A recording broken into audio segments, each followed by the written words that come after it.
ಅನಂತ ವಂದನೆಗಳು. ನಾನು ನನ್ನ ಕೆರಿಯರ್ ಶುರು ಮಾಡಿದಾಗ್ಲಿಂದ ಇವತ್ತಿನವರೆಗೂ ಅದೇ ರೀತಿ ಪ್ರೀತಿ ಪ್ರೋತ್ಸಾಹ ಕೊಟ್ಕೊಂಡು ಬಂದಿದ್ದೀರಾ. ಈಗ ಇದೊಂದು ಚಿಕ್ಕ ಅಟೆಂಪ್ಟ್ ಟ್ರೈ ಮಾಡಿದ್ದೀನಿ. ಸೊ ಅದಕ್ಕೂ ಗೋಸ್ಟ್ ದಿದೆವ, ಅದಕ್ಕೂ ನಿಮ್ಮೆಲ್ಲರ ಒಂದು ಪ್ರೀತಿ ವಿಶ್ವಾಸ ಬೆಂಬಲ ಈ ಒಂದು ನನ್ನ ಹೊಸ ಜರ್ನಿನಲ್ಲಿ ಜೊತೆಗೆ ಹಿರಿಯರು ಇದ್ದೀರಾ, ನಿಮ್ಮೆಲ್ಲರ ಬ್ಲೆಸ್ಸಿಂಗ್ಸು ಬೇಕು ಅಂತ ಕೇಳ್ಕೊತೀನಿ. ನನ್ನ ಮೇಲೆ ಮಾತ್ರ ಅಲ್ಲ, ನನ್ನ ಇಡೀ ಟೀಮಲ್ಲಿ ಏನೋ ಒಂದು ಐಡಿಯಾ ಬಂತು ಮಾಡೋಣ ಅಂತ. ಸೊ ಹಾಗಾಗಿ ಈ ಎಫರ್ಟು ಆ್ಯಂಡ್ ಅದಕ್ಕೆ ಮುಖ್ಯ ಕಾರಣ ಹೇಳಲೇಬೇಕು ನನ್ನ ಇಡೀ ಶ್ರೀರಸ್ತು ಟೀಮ್. ಏಕೆಂದರೆ ಶ್ರೀರಸ್ತು ಆಗಿಲ್ಲದೆ ಇದ್ದಿದ್ರೆ ಇವತ್ತು ಖಂಡಿತವಾಗ್ಲೂ ನಾನು ಈ ಗೋಸ್ಟ್ ಯಾವಾಗ ಈ ಅಟೆಂಪ್ಟ್ ಮಾಡ್ತಾ ಇರಲಿಲ್ಲ. So thank you Subbu, Krishna, entire team and of course ನನ್ನ ಎಲ್ಲ ಕೋ ಆರ್ಟಿಸ್ಟ್ಗಳು ಅಷ್ಟೇ. ಅವ್ರಗಳ ಜೊತೆ ಇರೋಷ್ಟು ಹೊತ್ತು ಒಂಥರ ಒಂದು ಹೊಸ ಹುಮ್ಮಸ್ಸು, ಹೊಸ ಹುರುಪು ಆ್ಯಂಡ್ ಯಾವಾಗಲೂ ಖುಷಿಯಾಗಿರುತ್ತೆ. ಜೊತೆಗೆ ಏನಾದರೂ ಮಾಡಬೇಕು ಅನ್ನೋ ಒಂದು ಎನರ್ಜಿ ಕ್ರಿಯೇಟ್ ಆಗುತ್ತೆ, ಆ ಥರ ಒಂದು ಪಾಸಿಟಿವಿಟಿ. ಸೊ ಥ್ಯಾಂಕ್ ಯು ಎಲ್ರಿಗೂ. ಮತ್ತೊಮ್ಮೆ ಮಾಧ್ಯಮದವರು ಎಲ್ರಿಗೂ ನನ್ನ ಧನ್ಯವಾದಗಳು. ಆಸೆಗಳು ತುಂಬ ಇದೆ, ಆದರೆ ಏನಂತಾರೆ, ಇನ್ನೂ ಅಷ್ಟೋ ಒಂದು ಇಡೀ ಸಿನಿಮಾ ಪ್ರೊಡ್ಯೂಸ್ ಮಾಡೋಷ್ಟು ತಾಕತ್ತು ಇನ್ನೂ ಇಲ್ಲ. ಈಗೇನೋ ಚಿಕ್ಕದಾಗೆ ಶುರು ಮಾಡಿದ್ದೀನಿ, ನೋಡೋಣ. ನಾನು ಆಗಲೇ ಹೇಳ್ದಂಗೆ ನಿಮ್ಮೆಲ್ಲರ ಬೆಂಬಲ, ಜೊತೆಗೆ ನಮ್ಮ ಕರ್ನಾಟಕದ ಅಭಿಮಾನಿಗಳು ಅವ್ರು ಹೇಗೆ ಪ್ರೋತ್ಸಾಹ ಕೊಡ್ತಾರೆ, ಇದುವರೆಗೂ ಪ್ರೋತ್ಸಾಹ ಕೊಟ್ಟಿದ್ದಾರೆ. ಆದರೆ ಈಗ ಈ ಒಂದು ಜರ್ನಿಗೆ ಯಾವ ರೀತಿ ರೆಸ್ಪಾನ್ಸ್ ಸಿಗುತ್ತೆ ಅದ್ರ ಮೇಲೆ ಡಿಪೆಂಡ್ ಆಗುತ್ತೆ. ಬಟ್ ಡೆಫಿನೆಟ್ಲಿ ಆಸೆ ಅಂತೂ ಇದೆ, ಒಳ್ಳೊಳ್ಳೆ ಕಂಟೆಂಟ್ ಇರೋವಂಥ ಶಾರ್ಟ್ ಮೂವಿನೋ ಯಾವ್ದಾದ್ರು ಆಗಿರ್ಬೋದು. ಬಟ್ ಈ ಚಿತ್ರರಂಗ ನನಗೆ ಒಂದು ಜೀವನ ಕಟ್ಕೊಟ್ಟಿದೆ, ಹಾಗೆ ಅದಕ್ಕೆ ಏನಾದರೂ ಒಂದು ಚಿಕ್ಕ ಮಟ್ಟದಲ್ಲಿ ಒಂದು ಸೇವೆ ಸಲ್ಲಿಸಬೇಕು ಅನ್ನೋದೊಂದು ಆಸೆ ಇದೆ. ನೋಡೋಣ. ಈಗ ಸದ್ಯಕ್ಕೆ ನಮ್ಗೆ ಐಡಿಯಾ ಇರೋದು ಯೂಟ್ಯೂಬ್ ಮತ್ತು ಕೆಲವೊಂದು ಬೇರೆ ಸೋಷಿಯಲ್ ಮೀಡಿಯಾ ಪ್ಲ್ಯಾಟ್ಫಾರ್ಮ್ಸ್ ಇದೆಯಲ್ಲ, ಅಲ್ಲಿ ಆ ಐಡಿಯಾನೂ ಇದೆ. ಬಟ್ ಆ ಕ್ಯಾಟಗರಿನಲ್ಲಿ ಬರಬೇಕಲ್ವ, ಯಾಕೆಂದರೆ ಕೆಲವೊಂದು ಕ್ರೈಟೀರಿಯಾಸ್ ಇರುತ್ತೆ ಕೆಲವೊಂದು ಫಿಲ್ಮ್ ಫೆಸ್ಟಿವಲ್ಗೆ. ಅದು ಫುಲ್ಫಿಲ್ ಆಗುತ್ತೆ ಅಂದರೆ ಡೆಫಿನೆಟಾಗಿ ಐ ವಿಲ್ ಸೆಂಡ್ ಇಟ್. ಇದರಲ್ಲಿ ಆ್ಯಕ್ಚುಲಿ ಒಂದು ಸೈಕಲಾಜಿಕಲ್ ಇದಿದೆ, ಆ ಥರ ಪ್ರಶ್ನೆಗಳೆಲ್ಲ ಇವ್ರನ್ನ ಕೇಳಬೇಕು. ಸೊ ಎಕ್ಸ್ಪ್ಲೈನ್ ಮಾಡ್ತಾರೆ ಅವರು. ನನಗೆ ಕತೆ ಹೇಳಿದಾಗ ನನಗೆ ಇಷ್ಟ ಆಗಿದ್ದು ಅದು ಇಟ್ಸ್ ಸೈಕಲಾಜಿಕಲ್ ಥ್ರಿಲ್ಲರ್ ಆದರೂ ಅದ್ರ ಹಿಂದೆ ತುಂಬ ಒಂದು ಡೀಪ್ ಮೀನಿಂಗ್ ಇದೆ. ಸೊ ಹಾಗಾಗಿ ನನಗೆ ಇಷ್ಟ ಆಯ್ತು, ಯಾಕೆಂದರೆ ನಾನು ಆಗಲೇ ಹೇಳ್ದಂಗೆ ಕಾಂಟೆಂಟ್ ಚೆನ್ನಾಗಿರಬೇಕು, ಒಂದು ಎಮೋಷ್ನಲ್ ಯಾವುದೋ ಒಂದು ಎಮೋಷನ್ಸ್ ರಿಯಾಕ್ಟ್ ಆಗಬೇಕಲ್ವ. ನಾವು ನೋಡಿದಾಗ ನಮ್ಮಲ್ಲಿ ಒಂದು ಎಮೋಷನ್ ಬರಬೇಕು, ಅದು ಭಯ ಇರ್ಬೋದು, ಖುಷಿ ಇರ್ಬೋದು, ನಗು, ಅಳು, ಏನೇ ಆಗಿರ್ಬೋದು. ಬಟ್ ಸಮಥಿಂಗ್ ಹ್ಯಾಸ್ ಟು ಒಂದು ಎಮೋಷನ್ ಫೀಲ್ ಆಗಬೇಕು. ಸೊ ಹಾಗಾಗಿ ಇದರಲ್ಲಿ ಭಯ ಹುಟ್ಟಿಸೋವಂಥದ್ದು ನಮ್ಮೆಲ್ಲರಲ್ಲೂ ತಲೆಯಲ್ಲಿರೋದು ಎಲ್ರಿಗೂ ಇದೆ ಅಲ್ವಾ? ಅದು ಹೌದು. ಒಂದು ದೇವರು, ಒಂದು ದೆವ್ವ ಅನ್ನೋದು ಇದ್ದೇ ಇರುತ್ತಲ್ಲ. ಹೌದು. ಒಂದು ಪಾಸಿಟಿವ್, ಒಂದು ನೆಗೆಟಿವ್. ನನಗೆ ಅಂದರೆ ನನ್ನ ದೃಷ್ಟಿಯಲ್ಲಿ ಗೊತ್ತಿಲ್ಲ, ಅದು ತಪ್ಪಿರಬಹುದು. ನಾನು ಯೋಚನೆ ಮಾಡಿದ ರೀತಿಯಲ್ಲಿ ನನಗೆ ನನ್ನ ದೆವ್ವನ ಹೇಳಕ್ಕೆ ಹೋಗಿದ್ದಲ್ಲ. ಆ್ಯಕ್ಚುಲಿ ನನ್ನ ದೃಷ್ಟಿಯಲ್ಲಿ ನೆಗೆಟಿವಿಟಿ ಅನ್ನೋದು ಇಲ್ಲವೇ ಇಲ್ಲ. ಅದೆಲ್ಲವೂ ಮನುಷ್ಯರ ಕಲ್ಪನೆ ಅಷ್ಟೇ. ನಮಗೆ ಪ್ರಕೃತಿಯಲ್ಲಿ ಯಾವುದು ನೆಗೆಟಿವ್ ಆಗಿ ಇಲ್ಲವೇ ಇಲ್ಲ. ಪ್ರಕೃತಿ ನಮಗೆ ಯಾವತ್ತೂ ನೆಗೆಟಿವ್ ಅಲ್ಲ. ಬಟ್ ನಾವು ನೆಗೆಟಿವ್ ಅನ್ನೋದೆಲ್ಲ ನಮ್ಮ ಮನಸ್ಸಲ್ಲಿರುವಂಥದ್ದು ಅಂತ. ಸೊ ದೆವ್ವ ಅನ್ನೋದು ಮನಸ್ಸಿನ ಭಾವನೆ ಅಂತ ಇತ್ತು. ಹಾಗಾಗಿ ದೆವ್ವ ಇಲ್ಲ, ಅದು ನಮ್ಮ ಮನಸ್ಸಿನ ಭಾವನೆ ಅನ್ನೋ ಯೋಚನೆ ಬಂತು.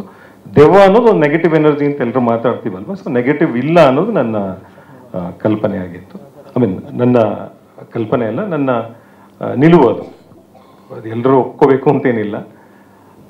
ಆದರೆ ನಾನೊಬ್ಬ ದೆವ್ವ ಇಲ್ಲ ಅಂತ ಹೇಳಿದ್ರೆ ಎಲ್ಲರೂ ದೆವ್ವಗಳನ್ನು ನಂಬ್ತಾರಲ್ಲ. ಎಲ್ಲ ರಿಲಿಜನ್ನಲ್ಲೂ ಎಲ್ಲರೂ ದೆವ್ವ ಇದೆ ಅನ್ನೋದನ್ನೇ ವಾದ ಮಾಡ್ತಾರೆ. ಸೊ ನನಗೆ ಹಾಗೆ ಅನಿಸಿದೆ, ಬಟ್ ಎಲ್ರಿಗೂ ಹಾಗೆ ಅನಿಸ್ಬೇಕಾಗಿಲ್ಲ. ಅದನ್ನೇ ಅದರಲ್ಲಿ ಕೊನೆಯಲ್ಲಿ ನಾನು ಹೇಳಿದ್ದು ಕೂಡ. ನನ್ನ ಪಾತ್ರ ದೆವ್ವ ಇಲ್ಲ, ನೀವು ಮಾಧ್ಯಮದವರಾಗಿ ದೆವ್ವ ಗಿವ್ವ ಅಂತ ಹೇಳ್ತೀರಾ ಅಂತ ಹೇಳಿದವನು ಅಲ್ಲಿ ಕುತ್ಕೊಂಡು ಏನು ಮಾಡ್ತಿದ್ದ, ಹೋಗ್ಬೇಕಾಗಿತ್ತಲ್ವ. ಅವ್ನು ಮತ್ತೂ ಅಲ್ಲಿ ಲ್ಯಾಪ್ಟಾಪಲ್ಲಿ ಹುಡುಕ್ತಾ ಇದ್ದಾನೆ ದೆವ್ವ ಅಂದ್ರೇನು, ದೆವ್ವ ಅಂದ್ರೇನು ಅಂತ. ಸೊ ನಾವು ಭಾಳಷ್ಟು ವಿಷಯ ಹಾಗೆ ಅಂತ ಅನ್ಸುತ್ತೆ. ಅದಿಲ್ಲ, ಇದಿಲ್ಲ, ಅದೆಲ್ಲ ಸುಳ್ಳ್ರಿ, ಅದೆಲ್ಲ ಮೂಢನಂಬಿಕೆ ಅಂತೀವಿ. ಮತ್ತು ನಾವು ತಾಯ್ತಾ ಗೀತ ಕಟ್ಕೊಂಡೆಲ್ಲ ಮಾಡ್ತಾ ಇರ್ತೀವಿ. ಸೊ ಇಲ್ಲ ಅಂತ ಕಡಾಖಂಡಿತವಾಗಿ ಹೇಳೋಕ್ಕಾಗಲ್ಲ. ಬಟ್ ನನಗೆ ಸದ್ಯಕ್ಕೆ ನೆಕ್ಸ್ಟ್ ಎಲ್ಲರೂ ದೆವ್ವ ಸಿಗುವವರೆಗೂ ನನ್ನ ಮಟ್ಟಿಗೆ ದೆವ್ವ ಇಲ್ಲ. ಬಟ್ ಗೋಸ್ಟ್ ಮೂವಿ ಅಂತೂ ಖಂಡಿತ ಇದೆ. ಅದೇ ಸರ್ ಹೇಳದೆ ಅಲ್ಲ, ಅಂದರೆ ಬೇರೆ ಬೇರೆ ವಿಚಾರಗಳು ಓದ್ತಾ ಅದು ಇದು ಮಾಡ್ತಾ ಇರಬೇಕಾದ್ರೆ ನೆಗೆಟಿವ್ ಅನ್ನೋದೇ ಇಲ್ಲ ಅಂತ ಅನ್ಸಕ್ ಶುರುವಾಯಿತು. ಅಂದ್ರೆ ಪ್ರಪಂಚದಲ್ಲಿ ಸುಳ್ಳು ಅನ್ನೋದಿಲ್ಲ, ಸುಳ್ಳೆಲ್ಲವೂ ನಮ್ಮ ಕಲ್ಪನೆ, ಇರುವುದೆಲ್ಲವೂ ಸತ್ಯ ಮಾತ್ರ. ಫಾರ್ ಎಕ್ಸಾಂಪಲ್, ಕತ್ಲಾಯ್ತು ಸೂರ್ಯ ಮುಳುಗ್ದ ಅಂತೀವಿ, ಸೂರ್ಯ ಎಲ್ಲಿ ಮುಳುಗ್ತಾನೆ? ಸೂರ್ಯ ಇದ್ದೇ ಇರ್ತಾನಲ್ವಾ. ನಮ್ಗೆ ನಮ್ಮ ಭೂಮಿಯ ಆ ಭಾಗಕ್ಕೆ ಸೂರ್ಯ ಕಾಣಿಸಲ್ಲ, ಅದರ ಅರ್ಥ ಸೂರ್ಯ ಇಲ್ಲ ಅನ್ನೋದಲ್ಲ, ಸೂರ್ಯ ಇದ್ದೇ ಇದ್ದಾನೆ, ಅದು ಸತ್ಯ ಕೂಡ.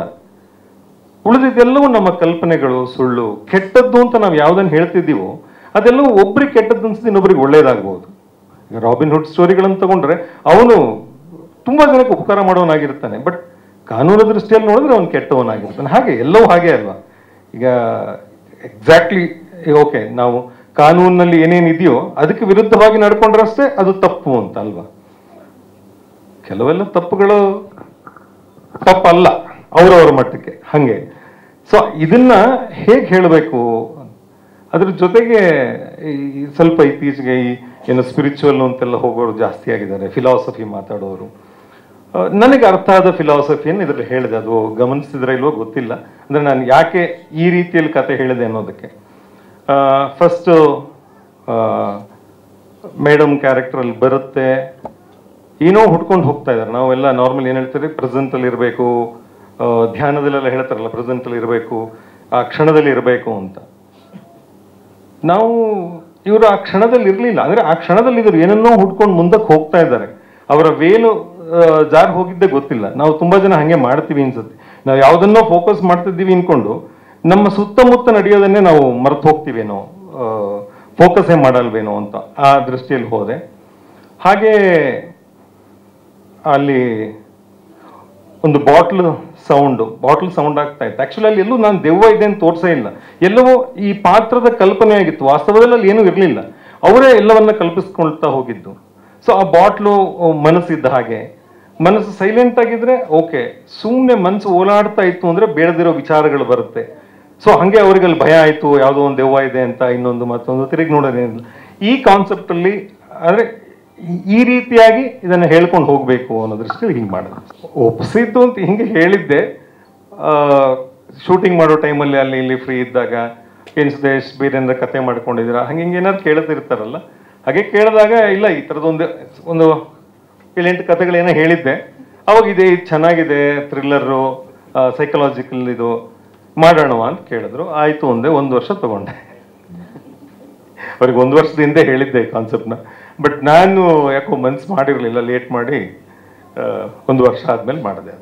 ಅದೇ ದಿವಂಗತ ಅಂದ್ರೆ ಇಲ್ಲದೆ ಇರೋದು ಅಂತಲ್ವಾ, ಅದೇ ದೆವ್ವ ಇಲ್ಲ ಅನ್ನೋ, ದಿವಂಗತ ಅಂದ್ರೆ ಇಲ್ಲದೆ ಇರೋದನ್ನ ದಿವಂಗತ. ಈಗ ನಾನು ಇಲ್ಲ ಅಂದ್ರೆ ನಾನು ದಿವಂಗತ ಅಂತ, ಸೊ ದಿವಂಗತ ದೆವ್ವ ಅಂದ್ರೆ ಇಲ್ಲದೆ ಇರೋ ದೆವ್ವ ಅಂತ ಅಲ್ಲಲ್ಲ. ಅದೇ ಸರ್, ನನ್ನ ದೃಷ್ಟಿಯಲ್ಲಿ ದೆವ್ವ ದಿವಂಗತ ದೆವ್ವ ಅಂತಂದೆ, ಅಂದ್ರೆ ಇಲ್ಲದೆ ಇರುವ ದೆವ್ವ ಅಂತ, ಆ ಅರ್ಥದಲ್ಲಿ ನಾನು ಅದನ್ನ ಕರೆಕ್ಟ್ ಸರ್, ನಾನು ಅದೇ ಹೇಳ್ತಾ ಇರೋದು. ಇದ್ದು ಇಲ್ಲದೆ ಇರೋದಲ್ವಾ, ಇಲ್ಲದೆ ಇರೋದನ್ನ ನಾವು ದಿವಂಗತ ಅಂತ ಹೇಳೋದು, ಅದನ್ನೇ ನಾನು ಹಂಗೆ ಹೇಳದೆ ಅಷ್ಟೇ. ದೆವ್ವ ಅನ್ನೋದು ಇಲ್ಲ ಅಂತ, ದಿವಂಗತ.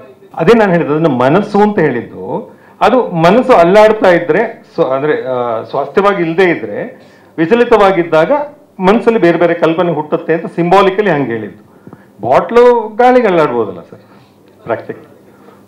ಅದು ಯಾರು ಇಲ್ಲದೆ ಇರೋ ಮನೆ, ಒಂದು ಹಂತಕ್ಕೆ ಪಾಳು ಬಿದ್ದ ಮನೆ, ಅಲ್ಲಿ ಯಾವ್ದಕ್ಕೂ ನೇತಾಕಿರೋ ಬಾಟ್ಲು ಜಾರ್ಕೊಂಡ್ಬಿಟ್ಟಿದೆ. ಈಗ ಕೆಲವರು ಈಗ ಬಂದಿದ್ದೀರಿ, ಇನ್ನೊಂದು ಶೋ ಹಾಕ್ತೀವಿ ಅದಕ್ಕೆ. ಸೊ ಈಗ ಒಂದು ಊಟ ಮಾಡ್ಕೊಂಡು ಹಾಕೊಳ್ಳೋದು ಅಥವಾ ಹಾಕಿರೋದು ಉಳಿದವ್ರು ಊಟ ಮಾಡೋದು ಹೆಂಗೆ ಅಂತ ಅದು ಹೇಗೆ ಬಂದಿದೆ ಅಂತ ಗೊತ್ತಿಲ್ಲ, ಬಟ್ ನಮ್ಮ ಮನಸ್ಸಿಗೆ ತೃಪ್ತಿ ಆಗಬೇಕು. ಆಮೇಲೆ ನಮಗೂ ಅಷ್ಟೇ, ಅಂದ್ರೆ ಸುಮಾರು ವರ್ಷಗಳಿಂದ ಸೀರಿಯಲ್ ಡೈರೆಕ್ಟ್ ಮಾಡ್ಕೊಂಡು ಬರ್ತಾ ಇದ್ದೀನಿ. ಈ ಥರದ್ದು ಒಂದು ಎಕ್ಸ್ಪೆರಿಮೆಂಟ್ ನನಗೂ ಹೊಸದೆ. ಏರಿ ಕ್ಯಾಮ್ರಾನ ನಾವು ಯೂಸ್ ಮಾಡಿದ್ವಿ. ಸೊ ಅಲ್ಲಿ ಒಂದು ಅನುಭವನೂ ಆಯ್ತು ನಮಗೆ. ಸರ್ ಹೋಗಿ ಕ್ಯಾಮ್ರಾ ಚೆಕ್ ಮಾಡ್ಕೊಂಡೆಲ್ಲ ಬಂದರು, ನೋಡಿದ್ವಿ, ಎಲ್ಲ ಓಕೆ ಅಂತ ಆಯ್ತು. ಶೂಟಿಗೆ ಬಂದಿದ್ದ ಕ್ಯಾಮ್ರಾ ಬದಲಾಗೋಯ್ತು. ಅದು ನಮಗೆ ಅಲ್ಲಿ ಗೊತ್ತಾಗಿಲ್ಲ. ಸರ್ DI ಮಾಡೋವಾಗ ಹೇಳಿದ್ರು, ಸರ್ ಒಂದು ಸ್ವಲ್ಪ ಗ್ರೈನ್ಸ್ ಬಂದಿದೆ, ಲೈಟಿಂಗ್ ಇಂದಿಲ್ಲ, ಅದು ಕ್ಯಾಮ್ರಾದಲ್ಲಿ ಏನೋ ಒಂದು ಸಣ್ಣ ಪ್ರಾಬ್ಲಮ್ ಇದೆ ಅಂತ. ಸೊ ಇದೆಲ್ಲ ಒಂದು ಎಕ್ಸ್ಪೀರಿಯನ್ಸು. ಸೊ ಚಿಕ್ಕದಾಗಿ ಒಂದು ತಂಡ ಕಟ್ಕೊಂಡಿದ್ದೀವಿ, ನೋಡೋಣ ಹೋಗ್ತಾ ಹೋಗ್ತಾ ಯಾವುದಕ್ಕೆ ಅಂದ್ರೆ ಅದಕ್ಕೆ ಪೂರಕವಾಗಿ ಏನೇನೆಲ್ಲ ಆಗಬೇಕು. ಅದ್ರ ಹಿಂದೆಯೂ ನಮ್ಮ ಅನುರಂಜನ್ ಅವ್ರದ್ದೇ ಕೈವಾಡ ಇರೋದು. ಅವರು ಎಡಿಟರು ಕೂಡ, ಒಳ್ಳೆಯ ಲಿರಿಸಿಸ್ಟು ಕೂಡ, DIನೂ ಅವರೇ ಮಾಡಿರೋದು. ಹಾಗೆ ಸುಮಾರು ಈ ಟೈಟಲ್ಸು ಅದು ಇದೆಲ್ಲ ಅವರೇ ಮಾಡಿಕೊಟ್ಟಿರೋದು ನನಗೆ. ಆ್ಯಂಡ್ ನಮ್ಮ ಮ್ಯೂಸಿಕ್ ಡೈರೆಕ್ಟರ್ ಹೇಮಂತ್ ಅವರು ಕೂಡ ಸಿನಿಮಾಗಳಿಗೂ ಮ್ಯೂಸಿಕ್ ಮಾಡ್ತಾ ಇದ್ದಾರೆ, ಬೇರೆ ಶಾರ್ಟ್ ಮೂವಿಗಳಿಗೂ ಮ್ಯೂಸಿಕ್ ಮಾಡಿದ್ದಾರೆ. ಅರ್ಜುನ ಸನ್ಯಾಸಿ ಅಂತ ಸಿನಿಮಾ ಬಂದಿತ್ತಲ್ಲ, ಅದಕ್ಕೆ ಹೇಮಂತ್ ಅವರೇ ಮ್ಯೂಸಿಕ್ ಡೈರೆಕ್ಟರ್ ಆಗಿದ್ದು, ಅನುರಂಜನ್ ಅವರೇ ಲಿರಿಸಿಸ್ಟ್ ಕೂಡ ಅದಕ್ಕೆ, ಆ್ಯಂಡ್ ಎಡಿಟರ್ ಕೂಡ.